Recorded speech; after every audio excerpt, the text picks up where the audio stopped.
Well, this one hit different and very hard. Yes, Daly Cherry Evans, he announced yesterday, in probably one of the saddest and greyest parts of the club's time, I'd say. Even though we're having a good start to the year, this is still a very grey patch of the season to start 2025. DCE, announced that 2025 will be his final season as a Manly Seagull. Um, yeah, so very sad, very disappointing news. As a Manly fan who absolutely adores DCE and loves him as a player and appreciates what he's done for Manly, it hurts myself a lot because, me watching him from a very young age. I'm 18 now, but I've been watching him since I was like 6. That's how long I've known him for. So, of course, his departure is going to hit heavy, unlike other players that have left Manly in the past. He's my favourite player as a role model for many reasons. It goes from the way he talks to the way he presents himself to the way he plays on the field and plays for his mates. That's how I see DCE.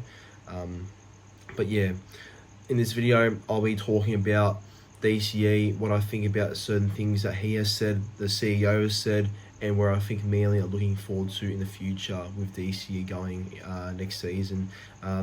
Like I said in my tipping video for today, I made a video last night actually about this, which was a quick reaction, but I think now, after watching everything unfold and hearing the interviews and all that, I'll be giving my proper and real thoughts on everything right now. But like, comment, and subscribe. And very sad news.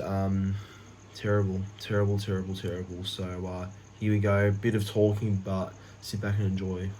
Sort of pretty regular news and not news that I really enjoy. So I thought the best thing that I could do for the situation was to let everyone know where it's at and where it's been at for a while. So that was why, I felt like it was best after yesterday's game to come out and just openly say where it's at. And as I said, no more footy at Manly beyond this year. So the biggest takeaway I took away from the DCE interview on 100% footy is that he was very upfront, I feel like, and was very honest about where he's directed and what he wants to do with his future. Now, he wasn't completely direct because he's still in mind about whether he will go overseas potentially, retire, or play on at another NRL club. So he's confirmed he's leaving Manly, which is very sad, but he hasn't actually confirmed what his real purpose for next year is quite yet. So, but look, the interview was good. I feel like he expressed himself very well, and even though he had Danny Weiler down his neck, he had all these questions by all the other people on the panel. He still handled it really well, I feel like, and that's credit to DC once again. But yeah, look, I think it's a bit concerning how I feel like with Manly's offer of a 2-year contract being offered to him, he said respectfully no. Now, I reckon something's gone wrong in the background that he won't say, obviously, and the Manly club won't either. Whether that's being lowballed, but DC did say that Manly didn't lowball him, but it's pretty easy to, I guess, hide things on TV anyway. But look, whatever's happened has happened. I mean, obviously, he's not happy with one thing at Manly. I'm sure he loves the club, but I'm sure he's not happy with something at Manly. That's why he, I guess, wasn't so open to accepting any offers from Manly if they did come. So maybe, he didn't feel appreciated by the Manly management in some way. That's all I'm assuming. But I feel like he was very well spoken throughout the whole thing. I think all you can do is listen and just respect what he wants to do. Like, if he does play on at another club, that's going to hurt. If it's to like the Dolphins or a club in Queensland, then I can respect that because, Queensland is his real home, and I'm sure he'll be happy to be back in a familiar area, Queensland.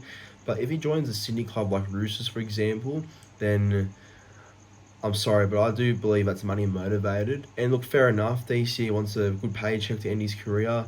If he doesn't believe Manly have got that sort of money to get and give him, then I guess Roosters are the club that normally do. So I'm sure that's the best destination for him then, if they give him the good paycheck that he believes he deserves. And that's not to say that I don't believe he deserves it. I think he is still worth a lot in this game at his age. But I guess the fact that Roosters would pay money and good money for him too would be pretty appealing for him to take up. But yeah, look, I'd be pretty upset if he does play elsewhere. But if he retires, which I wouldn't be shocked if he does, even though he did say on the 100% Footy episode that he has a burning desire to still play footy. It could be all a cover up, to be honest. Like I believe he'll retire.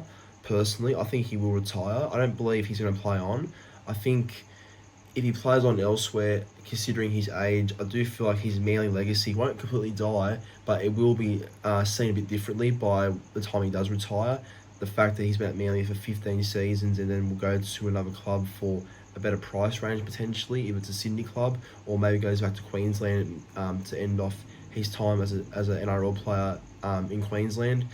But yeah, that's how I sort of see it. So I think, for his sake, I hope he figures out what's best for him. It seems like he's very confused still. Like I feel like DCE is very confused about what he wants to do because there's no real indication and true indication of what he's doing. But then again, it could be a cover up. Maybe he's already taken a deal up elsewhere, which means maybe why he's discussed this so live on TV. But who knows? It's a hard one to guess. Like everyone's guessing, the whole media's guessing, all the fans are guessing what's happening, and they're all going to twist stories up to make it sound like it makes sense, even though it doesn't. So only DCE and probably people close to him would actually know what he's thinking and what he's wanting to do. Whether it's covered up and whether on TV he was saying what he had to say to cover it and hide the real truth behind everything, I don't know. And if he does do that, and if that's what happened, then yeah, look, fair enough. I'd be the same in that situation, to be honest, if I want to keep my true direction on where I'm going private. But yeah, I'm sure we'll get a true answer out of DCE soon because we have to. That's the thing, we have to. But look, overall, I feel like he talks really well, and I know people are giving him a bit of crap now for everything and coming out on TV and making his announcement the way he did publicly like that. I know people are giving it to him, and fair enough, but I think the thing I can respect the most is that he's done this now, so he doesn't keep Manly players guessing, like the boys at training guessing and all that. Even though the boys love it and adore him as a captain, I know they do, but I guess now that he said something, it makes the team now focus and potentially help him leave Manly with one more premiership. So I think I can respect that part of him being open like that. So no, I've got respect for DCE regardless. So I think his interview was pretty spot on and pretty good. It's just that, yeah, he seems pretty confused about what he's going to do next. But I'm sure an answer, like you said, later in the season will come out. So I guess we'll see. Around what he wants to do. He doesn't know if he wants to retire. He's got a coaching offer from us to coach beyond that. But it's his decision. We obviously were discussing an offer back in October and November. Daly interacted and said, look, I'm not sure if I want to retire. I'm not sure if I want to go overseas, but it will be my last year at Manly. We respected that. Now, my thoughts on Tony Mestroff's interview, the CEO. Now, people are hating on Mestroff. Like, I can see a lot of hate with Tony Mestroff. Is it needed? I don't know. But is it honestly over the top? Yes, it is. People hate Mestroff because of the decisions he's made. Okay, there's been some bad ones, but there's been some really good ones too. I think people are judging him off all the bad calls he's made, whereas people are easy to forget the good ones he's made too, and good investments he's actually made for Manly. Yeah, sure. The Finan brothers left under his watch. Jamie Humphries, one that everyone's going on about, has left. Signing Schuster to that big contract, re-signing him until the end of 2027, only to let go of him the following year and be released on a pay cut. Sorry, not a pay cut, on a big payout, Yes, these calls have been a bit interesting and a bit weird, I will say, but some of them have not really affected Manly too badly, I don't believe. Like, yes, losing Kyle Weeks has hurt us a bit, but I think he was never going to get a first-grade opportunity anyway. With Cherry Evans at the club at the time and Turbo at fullback, where was he going to play seriously? And bringing Brooksy over as a 5'8".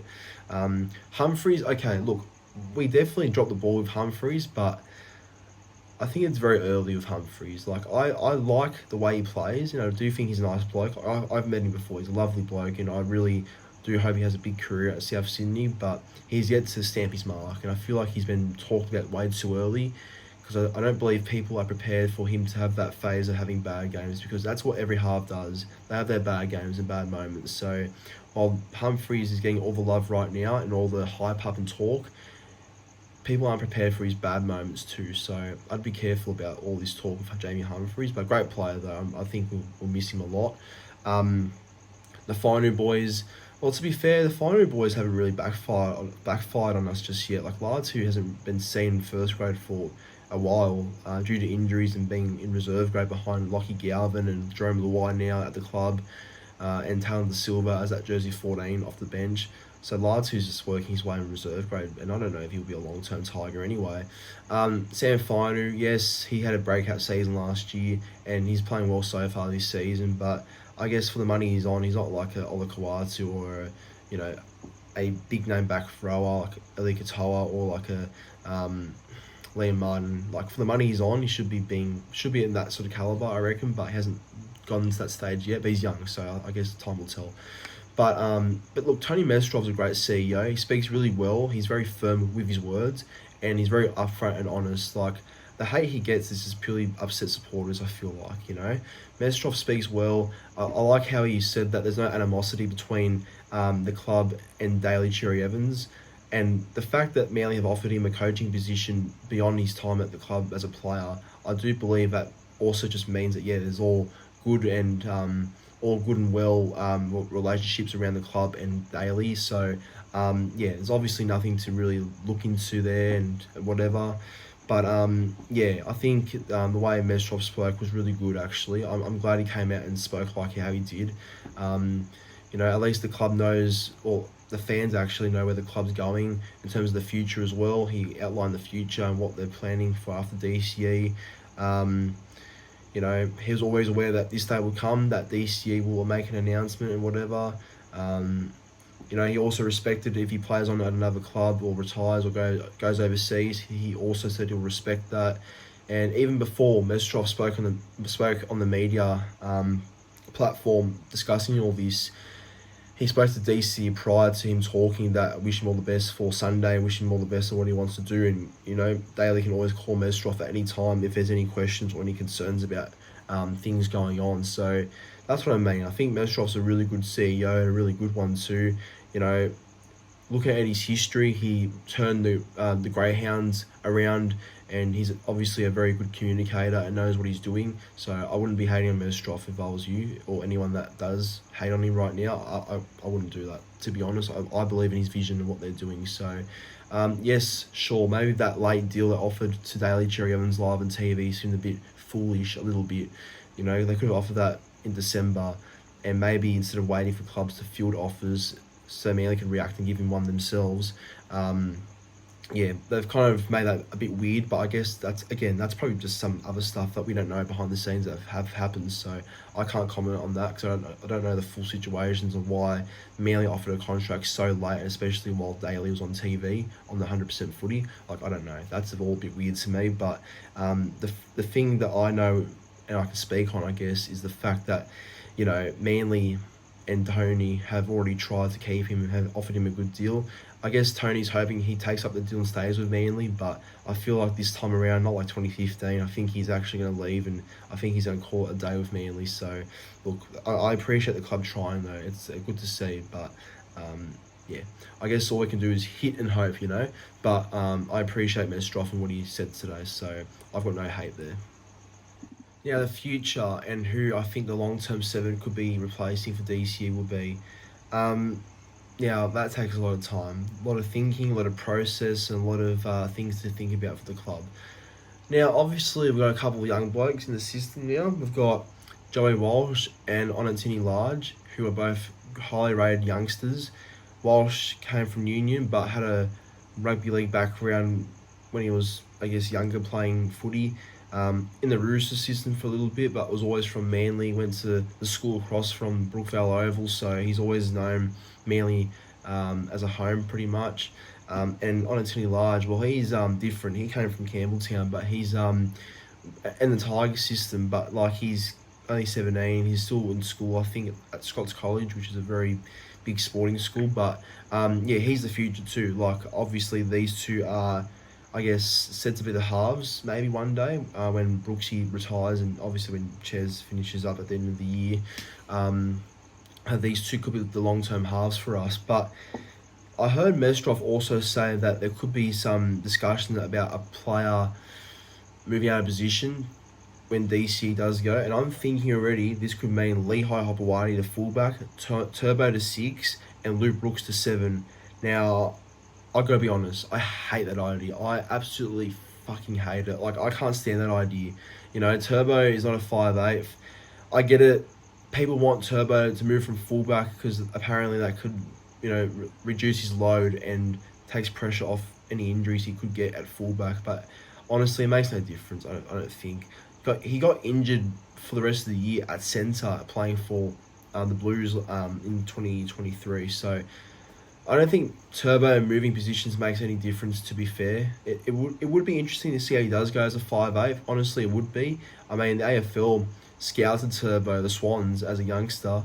Because, and maybe Turbo does have a bit of a kicking game in him, but I just think, he's a fullback, out and out fullback.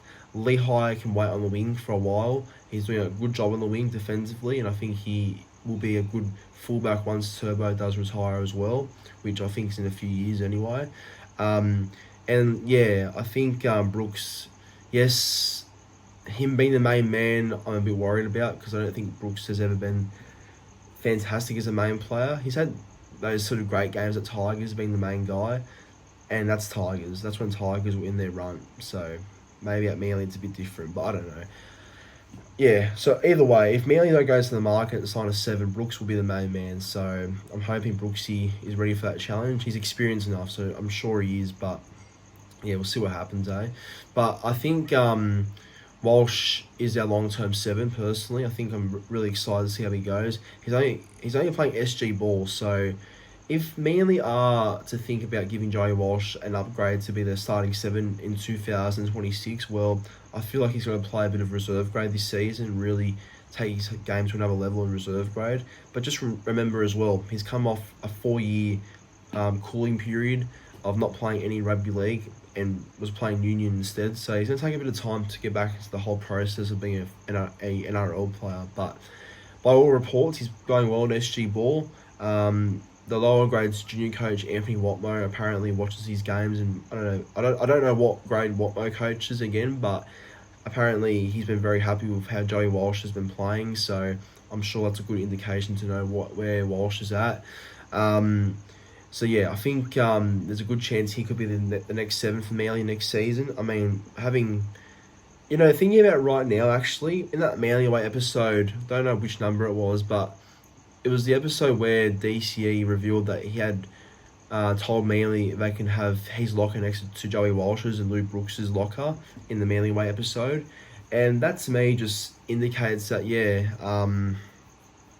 that DCE's decision about finishing up in, sorry to go back on this, but DCE apparently did say on the 100% footy that he made a call to leave Manly in December, but it hasn't been public until now. But I guess when that Manly Way episode dropped, that was actually around December time to January time too. So it would have been quite recent after he told Manly he's leaving. So yeah, obviously him setting up a locker next to Joey Walsh shows how good he is as a person, but how much he cares and whatever. But it means that he's really mentoring Walsh to take over from him and take the throne off DCE as the new club's hopeful long-term fullback at Manly.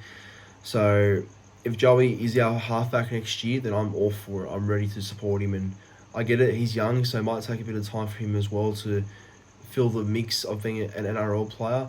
And hell, if Manly even have a couple of lean years with Joey Walsh as halfback, people will hate, but I think give him time because this is our captain we're losing of 15 years at Manly.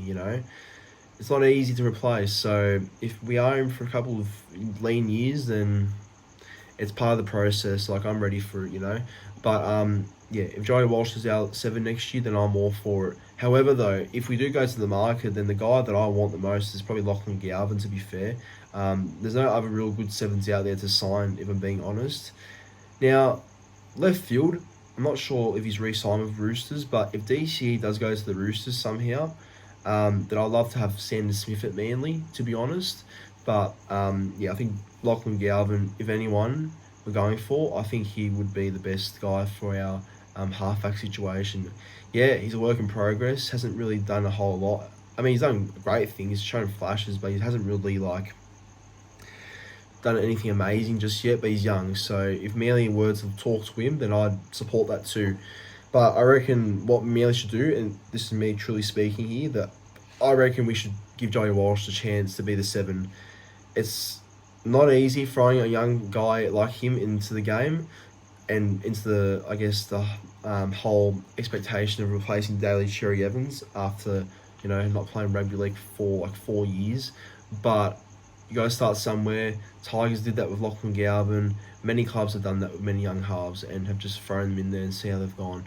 Yes, young halves are unfortunately the scapegoat of clubs' failures, but I think if Manly fans are to think of this correctly, then we should give Joey Walsh, a local boy, every chance to succeed at Manly, because there's no one better than Manly supporters who would want Joey Walsh to succeed at Manly being a local boy. So I reckon he is ready for the role, but needs a bit more time in SG ball and reserve grade.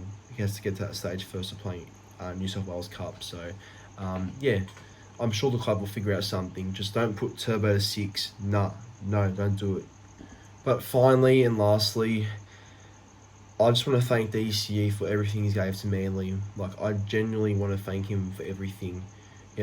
Yes, people might have different opinions on him now. Yes, people may hate him for what he's done. And yes, people may feel offended by the fact that he's not going to end his career as a Seagull potentially. Maybe. But look, I can't hate him, okay? I'm not one of those people that are going to go, DCE, money hungry, DCE this, DCE that. I can't do that, He's given Manly so much over the years. He's won us big games in Golden Point.